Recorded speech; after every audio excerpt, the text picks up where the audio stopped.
Well, clearly, as you point out, your mission includes our national security.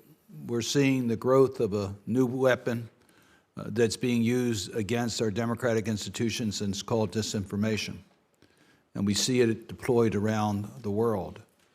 And we recognize that we have challenges in order to be able to deal with that. So you already mentioned with Senator Kaine that you could use additional resources in order to counter the influence in our own hemisphere. I want to sort of talk about how you can adjust the priorities that are necessary as international circumstances change. A few years ago, we wouldn't have predicted a war in Ukraine would be as challenging as it's been. We didn't know that Russia would actually invade Ukraine. We were worried about it, but now it's a reality. We didn't realize that Russia would invest so much in Spanish news as they're investing in preparing to do more. They don't have to worry about appeasing appropriators or dealing with a Senate committee. They can just do what they want to do. We have a very open system. We guard very carefully the journalistic independence of your agency, and we will defend that. But we, as policymakers, want to make sure that we're placing our resources and priorities in those parts of the world where we are the most vulnerable. And that's our responsibility collectively.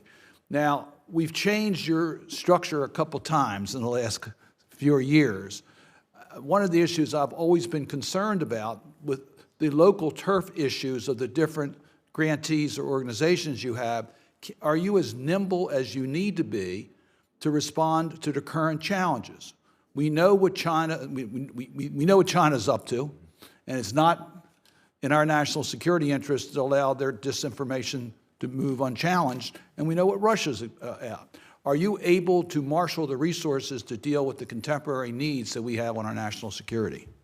There's a lot of things to unpack in that question, Senator, and let me try it. First off, I think one thing that is necessary is in our own house, and I believe that we are all now raising to that challenge, which is we can't operate as 6 different entities, each going their own way with their own strategies.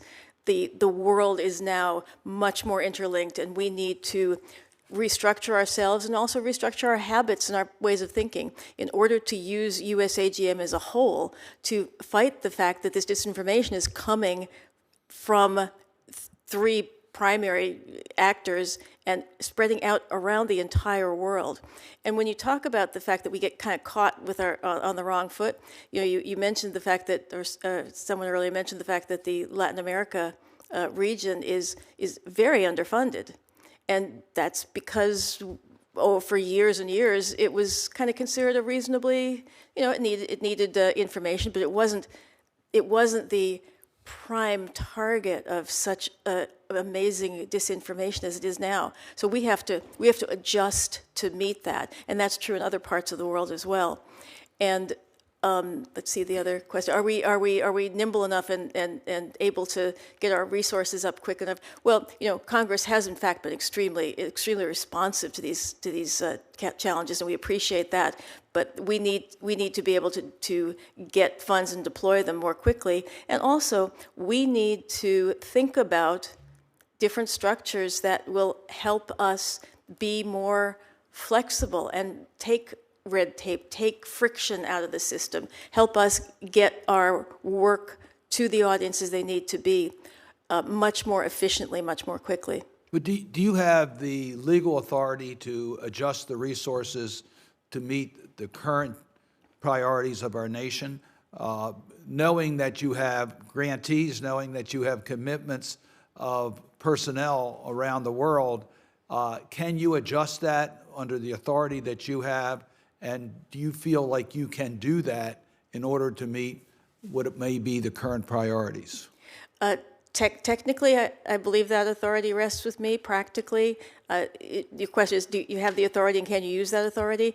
Congress does also pretty much lay out where they want those resources to be spent. So if we want greater flexibility, we have to both learn to work together on how we Which brings me to that point, and I understand that. And we have our own political hurdles here that sometimes will make it less, we can't move as quickly as our adversaries can move.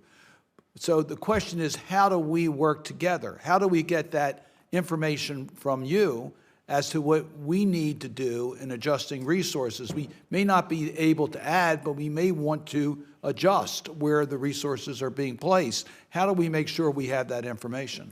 Senator, I'm thrilled to hear your interest in that, and that is something that we're always evaluating inside our own operation. We right now have evaluations of what, where Radio Free Asia would like to go with its funding, where Radio Free Europe would like to go with its funding, where the Office of Cuba Broadcasting, which is also the target of malign influence from the Chinese via Cuba into Latin and South America. So there's always ways in which we need to think about how to reallocate those resources, and certainly a greater flexibility and a greater openness and willingness on the part of this committee to engage with us. We would be absolutely eager to rise to that challenge. And I'll just conclude on this. Every one of your partners are carrying out very important missions, and they're going to protect their ability to be effective in doing that.